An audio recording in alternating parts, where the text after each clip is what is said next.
Bilasizmi, eng kuchli inson kim?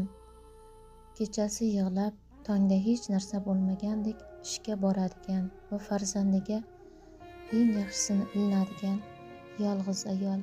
U yordam so'ramaydi, u shunchaki harakat qiladi. Uning irodasi po'latdan, qalbi esa shishadan.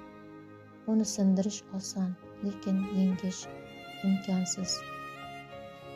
Ularni o'zim